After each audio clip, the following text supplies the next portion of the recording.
Vamos lá então, continuando com o nosso conteúdo, e agora nós vamos estar falando de função tangente, tá? Olha aqui que coisa, né?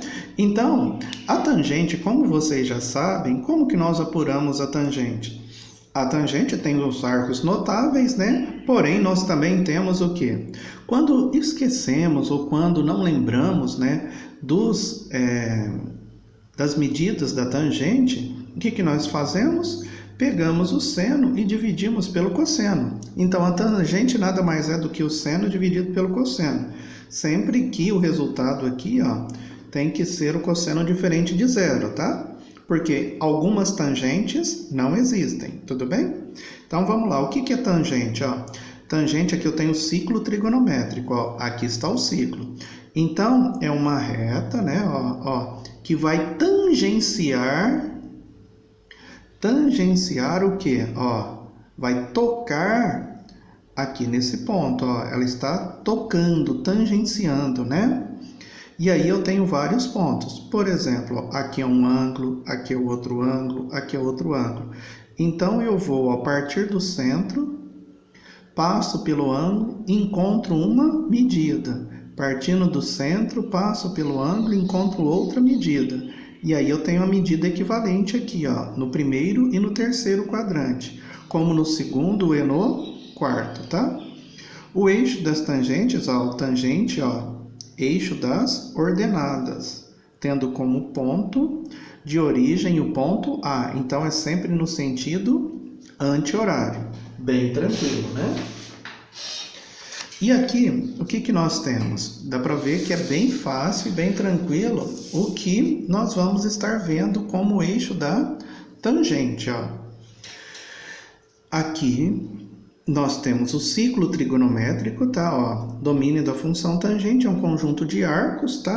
Cujas extremidades não coincidem nem com o ponto A, nem com o ponto D do ciclo trigonométrico. Então, ó, tangenciando. Então, ela é paralela ao eixo do seno, ó. Ela não toca o eixo do seno, tudo bem?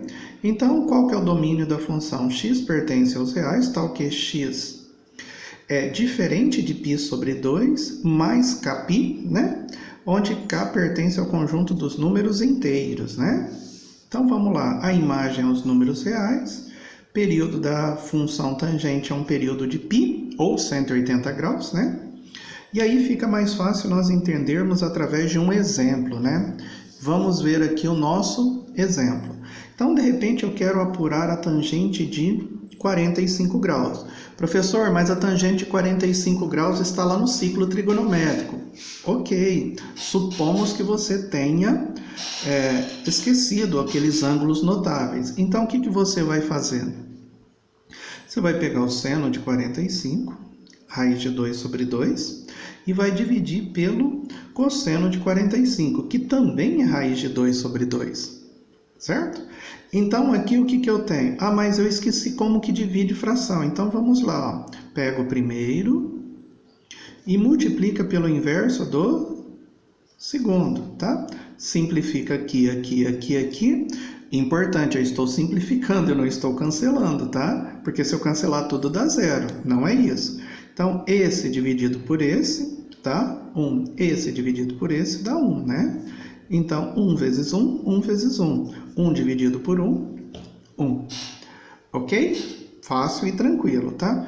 Professor, mas e a tangente de 30? Ó, a tangente de 30. Seno dividido pelo cosseno. Quanto que é o seno de 30? Meio. E o cosseno de 30, raiz de 2, raiz de 3 sobre 2. Então, vamos lá, ó. Pega a primeira, vou até fazer aqui embaixo, ó, pega a primeira, no livro está um pouquinho mais direto, e multiplica pelo inverso da segunda. Simplifica aqui, simplificou, deu 1, tá? Ó. Então, esse vezes esse, 1 sobre raiz de 3. Aí, o que eu tenho que fazer? Só relembrando, né? Racionalizar. Então, eu vou multiplicar por raiz de 3 em cima e raiz de 3. Racionalizar é tirar a raiz do denominador. Então, esse com esse com esse. Aí, vai dar o quê? Raiz de 3 em cima, raiz de 9 embaixo. Raiz de 9 é 3. Então, deu raiz de 3 sobre 3. ok? Bem fácil, né? E agora a tangente de 180? 180, quanto que é o seno de 180? 0. E o cosseno de 180? Menos 1. 0 dividido por menos 1 é 0. Ou seja, ó, muita atenção nesse ponto. O denominador não pode ser 0. O numerador pode, tá? Então, você pode dividir 0 por alguma coisa, mas não pode dividir alguma coisa por 0, hein? Deixando bem claro isso, tá bom? Então, perceberam que é bem simples? Ou seja, o que eu tenho que saber para fazer a minha função tangente no ciclo trigonométrico? Aquilo que nós já havíamos feito com o seno e o cosseno. Então, sabendo seno e cosseno, eu consigo encontrar a tangente, ok? Bem simples, bem fácil, bem tranquilo, tá? Já vou passar outros exercícios para vocês sobre isso.